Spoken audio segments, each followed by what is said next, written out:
I've spent the last year and a half of my life writing the stories of the greatest football players we have ever witnessed. And trust me when I say, it's hard to put into words how mind-bending their achievements were. At times 15 minutes isn't enough, sometimes not even close. With Lionel Messi, that's exactly what happened. It's impossible to capture the magnitude of his career in any sort of media. You had to be there. You had to rise up from your couch every time he did the impossible. You had to scream out his name at every perfectly timed shot from outside the box. You had to be there when it started, right? To this very moment where you stared at the highlights of his career and begged the football gods for it not to end. For one more body feint, maybe 3 or 4 in a shape over the goalkeeper at the end. One last celebration, one more time where you can look at your friends' faces who are just as euphoric as you and say, for one final time, wow, it's from another world. As we approach that final moment, it's time I try my best at telling you how one becomes a footballing god, how one becomes Lionel Messi. The day was the 24th of June 1987 in Rosario, one of the biggest cities in Argentina, and a baby was born. His roots expanded far across the Atlantic Ocean. From both sides of his family he had Italian ancestors who arrived in Argentina following World War II. Italy was left in a state of chaos. Life was getting harder every day, and in Argentina, foreigners were not only welcomed, they were in great demand thanks to a shortage of labor. So they sailed off, hoping to forget the horrors of war and move on. But the Italians, though they made up a great part of this exodus, weren't the only ones.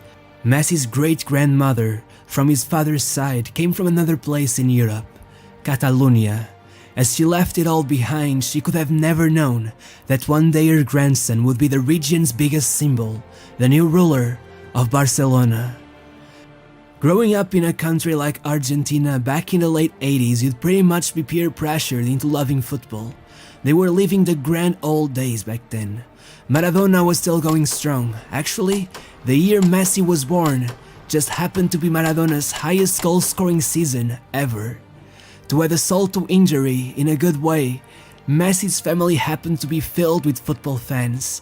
As long as he was around the other kids in his family, he pretty much had to play, and he was always among them, being the youngest of 3 brothers who all pursued football at some point. And they weren't even the only ones. 2 of his cousins would become professional footballers as well. His younger cousin, Emmanuel, even went on to play in the Bundesliga at one point. At 4 years of age, Messi was playing football by himself at a pitch near his house, where Grandoli, a small club in his town, had their training sessions.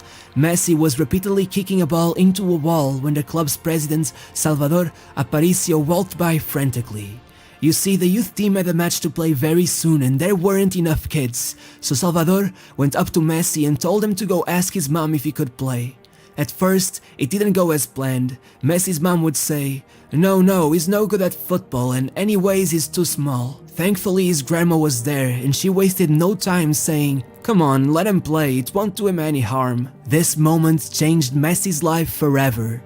Had his grandma not been there, he probably would have not joined the team, and had his mom not worried so much, the president wouldn't have said the following words. Don't worry, I'll play him in the right wing, so he'll be by the stands near you, in case something goes wrong. Little did he know, he had just defined great part of Messi's career. When Leo started playing, everyone was in shock. He ran through the pitch as if the other kids weren't there. It almost seemed unfair how much better he was. When interviewed about how it was to watch him play back then, Salvador said, believe me, he already did all the incredible things he does today. The only difference was that the ball came up to his knees. We worried about his size, he never seemed to grow much, but we all said the same thing. We got the next Maradona in our hands. Everybody could see it, everybody knew, it's like he had been born with it. Even at school, teachers had to pay extra attention during recess because kids would literally end up fighting each other over having Messi play in their team. Whenever he played against other youth teams, the kids would stay behind on the pitch to watch him put on a show, juggling the ball and all other kinds of tricks. As you might imagine, Messi was a secret that a club like Grandoli couldn't keep for long.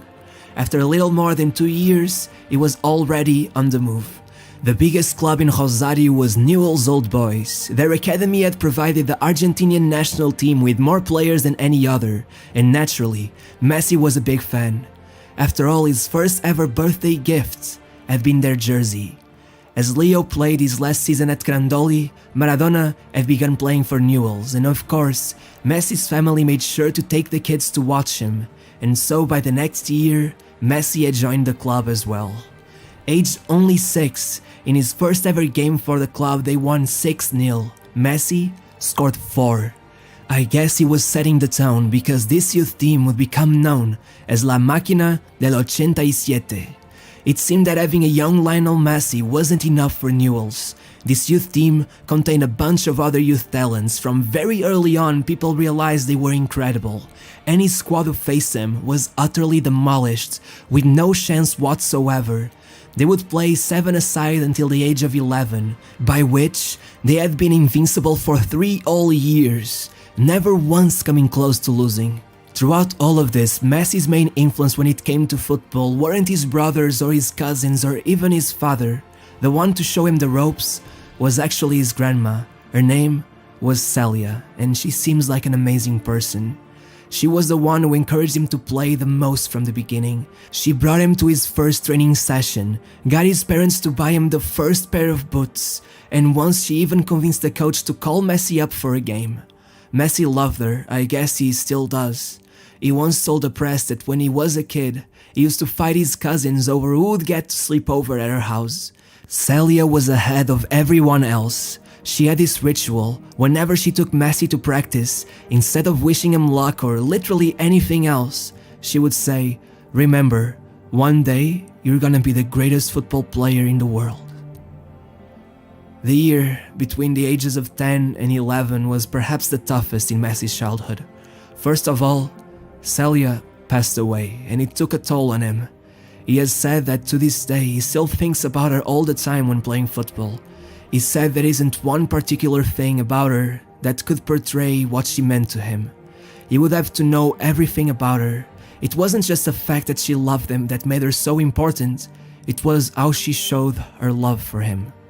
I guess in an attempt to show his love for her in a way she would appreciate, nowadays every time Messi scores, he points to the sky as a way of honoring her life. This could have been enough to throw off any child. There were a lot of feelings to process, a lot of emotions to get through, but then Messi was hit with another heavy blow. Leo had been followed by an endocrinologist under the club's advice for about a year now, and the news weren't great. Leo was diagnosed with a hormone deficit that was responsible for his stunted growth, and after a long year of testing, Messi was prescribed injections that he would have to take daily in order to make up for it. One of the players who were part of his youth team recalled that when Messi slept over at his house, he would always bring a box and ask to keep it in the freezer. Then, in the middle of the night, he would go there and administrate the dosage himself. Though at first that other kid found it weird, he said that for Messi it was like brushing his teeth. Just another task, and so soon, everyone got used to it as well. But it wasn't the possibility of this becoming a traumatic experience for young Leo that worried his parents the most.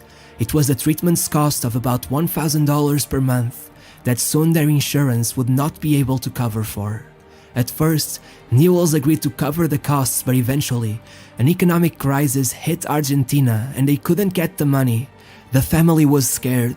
The consequences the lack of treatment could have on Messi's future were shocking, so they went looking around for a solution. It was at this point that Messi tried out for River Plate, which was a joy for the young boy who idolized Pablo Aimar.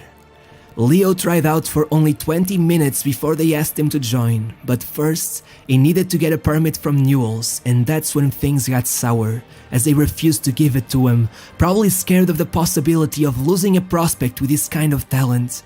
This upset led Messi to stay for a couple more years with Newell's, who were trying their best but failing to gather up enough money for the treatment. Still, as long as Messi kept on playing, the machine of 87 turning, winning every tournament, defeating every